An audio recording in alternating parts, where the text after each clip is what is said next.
दोस्तों, आज हम हिंदी ग्रामर में विशेषण और विशेष्य पढ़ेंगे। देखते हैं, राम की गाय बहुत काली है, वाक्य में काली शब्द है। तो वाक्य में काली शब्द क्या है? विशेषण। अब इसका व्याख्या देखते हैं कि जिन शब्दों से संज्ञा के गुण, दशा, स्वभाव आदि लक्षित हो उसे गुणवाचक विशेषण कहते हैं। राम की गाय बहुत काली है, वाक्य में काली विशेषण है तथा बहुत प्रविशेषण है। प्रविशेषण विशेषण की विशेषता बताता है तथा यह विशेषण के पहले आता है। निम्न विकल्पों में से उस विकल्प का चयन कीजिए जो दिए गए वाक्य के अनुसार सही विशेषण पदबंध का विकल्प हो। वृक्षों की घनी छांव से हमें बहुत सुख मिला, तो बहुत सुख क्या है? सही विशेषण पदबंध है। इसमें संज्ञा सर्वनाम की विशेषता बताने वाले शब्द को ही हम विशेषण कहते हैं। सही युग्म पहचानिए। काले टोपी, सुनहरी पत्ता, तो इसमें दुबला पतला क्या है? लड़का। दुबला पतला लड़का है। अब दुबला पतला लड़का क्या है? गुणवाचक विशेषण है या दशा का बोध कराता है, इसलिए दुबला पतला लड़का युग्म सुमेलित है। निम्नलिखित शब्दों में से विशेषण है प्रपंच, सरपंच, पहुँच या पांचवा, तो आपका पांचवा विशेषण है। पांचवा शब्द में क्रमवाचक विशेषण है या निश्चित संख्यावाचक विशेषण के अंतर्गत आता है। निम्नलिखित में से कौन समुदायवाचक विशेष? समुदाय का मतलब जहाँ इकट्ठा हर चीज़ होता है, जैसे चौगुना, चौथा, चारों, चार, तो समुदाय क्या है? चारों है। अब जरा समुदाय के बारे में देखते हैं कि चारों में समुदायवाचक विशेषण है, इसे समूहवाचक विशेषण भी कहते हैं या निश्चित संख्यावाचक विशेषण के प्रकार में आता है। इसके भेद इस प्रकार हैं। गणनावाचक विशेषण, अगर 1, 2, 3 जहाँ पे होगा वो गणनावाचक विशेषण होगा।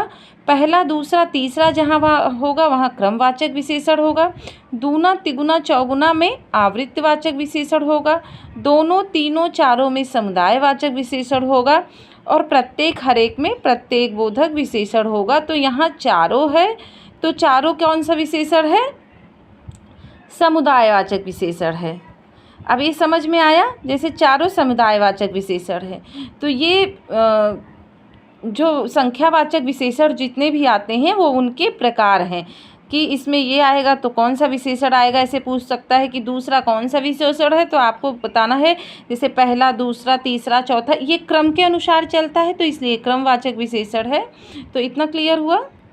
अब देखते हैं, निम्न विकल्पों में से उस विकल्प का चयन कीजिए जो दिए गए वाक्य के अनुसार विशेषण के भेद का सही विकल्प हो। अभिमानी व्यक्ति का घमंड जरूर टूटता है, तो इसमें क्या है? गुणवाचक विशेषण है। कैसे? अभिमानी व्यक्ति का घमंड जरूर टूटता है। वाक्य में कोष्ठक युक्त शब्द अभिमानी में क्या है? गुणवाचक, उसके गुण की व्याख्या कर रहा है कि अभिमान है उसके अंदर। वस्तुतः भला, बुरा, उचित, अनुचित, सच्चा, झूठा, पापी, दुष्ट, शांत तथा सीधा इत्यादि शब्द गुणवाचक विशेषण है। जिसमें गुणों की उनकी व्याख्या की जाए, उसका वर्णन किया जाए, तो वहाँ पे क्या होता है? गुणवाचक विशेषण होता है। उत्साह शब्द का विशेषण है उत्साहित। निम्नलिखित वाक्यों में से एक में विशेषण का प्रयोग नहीं हुआ है, तो बच्चों ने खाना खाया में नहीं हुआ है, बाकी दोनों बच्चे बहुत भूखे हैं। माँ ने गर्मा गर्म खाना बनाया, माँ ने कहा और रोटी लो, इन सब में विशेषण है, बाकी बच्चों ने खाना खाया में विशेषण नहीं है। आगे देखते हैं, निम्नलिखित संज्ञा विशेषण जोड़ी में कौन सा सही नहीं है?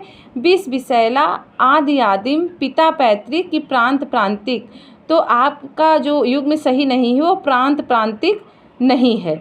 इसमें संज्ञा विशेषण जोड़ी सही नहीं है। बाकी विष, विषैला, आदि आदिम, पिता पैतृक सही है। इसका शुद्ध रूप होगा प्रांत और प्रांतीय होगा, ना कि प्रांतिक होगा। निम्नलिखित में से परिमाण बोधक विशेषण क्या है? तो कम आदमी परिमाणवाचक विशेषण है, क्योंकि ये परिमाण का बोध कराते हैं। इसके दो भेद होते हैं, निश्चित परिमाण और अनिश्चित परिमाण। निश्चित कौन से हैं? जैसे कम आदमी, विकल्प जैसे कम आदमी, कुछ लोग, कुछ बच्चे, जहाँ कुछ शब्द आए वहाँ कौन सा होता है? वहाँ क्या कहते हैं? अनिश्चित परिमाणवाचक बोधक विशेषण होता है। और जहाँ निश्चित होता है, जैसे कम बच्चे, कम खर्चा, ये सब क्या है? ये सब निश्चित परिमाण बोधक विशेषण है। निम्नलिखित शब्दों में से एक विशेषण है आर्थिक विशेषण है, बाकी सहसो, मधुर तथा बचपन क्या है, संज्ञा है। आगे है निम्नांकित वाक्यों में क्रिया विशेषण युक्त वाक्य कौन सा है, तो लड़का रोते रोते घर पहुंचा, ये क्या है, क्रिया विशेषण युक्त वाक्य है। जो उपवाक्य क्रिया विशेषण की तरह व्यवहृत हो उसे क्रिया विशेषण उपवाक्य कहते हैं। इसमें समय, स्थान, कारण, उद्देश्य, फल, अवस्था, मात्रा इत्यादि का बोध होता है। वस्तुतः वाक्य लड़का रोते रोते घर पहुंचा में रोते रोते क्या है, क्रिया विशेषण उपवाक्य है। पहले से बहुत धीरे धीरे बोलने वाला में कौन सा पदबंध है, तो आपका क्रिया विशेषण पदबंध है। इसमें क्या है, क्रिया विशेषण पदबंध है। पहले से बहुत धीरे बोलने वालों में क्रिया विशेषण पदबंध है।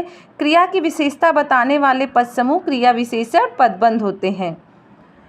अब एक चीज़ नोट करके देखिए कि पद एवं पदबंध में मुख्य अंतर यह है कि पद वाक्य में प्रयुक्त एक ही शब्द होता है, जबकि पदबंध कई शब्दों से बने एक वाक्यांश जैसा होता है।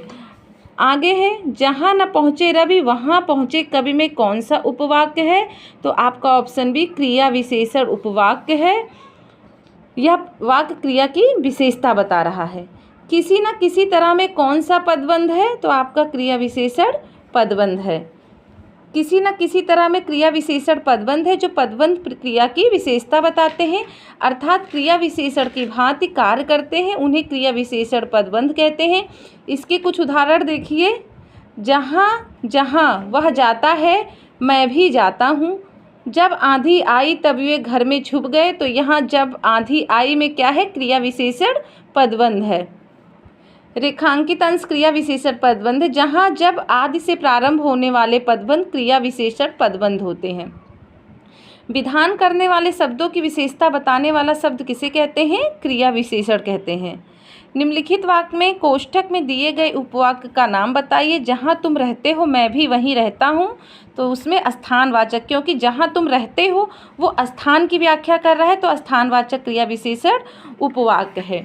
अब यहाँ देखते हैं अर्थ के आधार पर क्रिया विशेषण। देखिए स्थानवाचक यहाँ वहाँ ऊपर नीचे जहाँ शब्द आए वो वहाँ स्थानवाचक होगा। आज कल अब अभी निरंतर जहाँ आए वहाँ कालवाचक होगा। परिमाणवाचक में न्यूनता बोधक, थोड़ा और जरा का जहाँ व्याख्या है जहाँ शब्द आए वहाँ न्यूनता बोधक होगा। पर्याप्त बोधक में बस, केवल, काफ़ी में पर्याप्त बोधक होगा। ये परिमाण के उदाहरण हैं। तुलना बोधक में जितना, कितना, उतना होगा, अब तो तुलना बोधक होगा।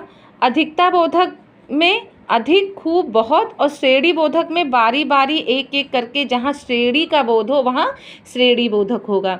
तो अर्थ के आधार पर जो अर्थ के आधार पर क्रिया विशेषण है ये देखिए कालवाचक, स्थानवाचक, परिमाणवाचक, और परिमाणवाचक में भी देखिए ये डिवाइड हुआ है न्यूनता बोधक, पर्याप्त बोधक, तुलना बोधक, अधिकता बोधक और श्रेणी बोधक। तो ये आपको क्लियर हुआ ये विशेषण। अगर आपको समझ में आ रहा है तो प्लीज़ चैनल को लाइक, शेयर, सब्सक्राइब करना ना भूलिए। आगे के क्वेश्चन हम नेक्स्ट वीडियो में करेंगे। तब तक के लिए नमस्कार, धन्यवाद।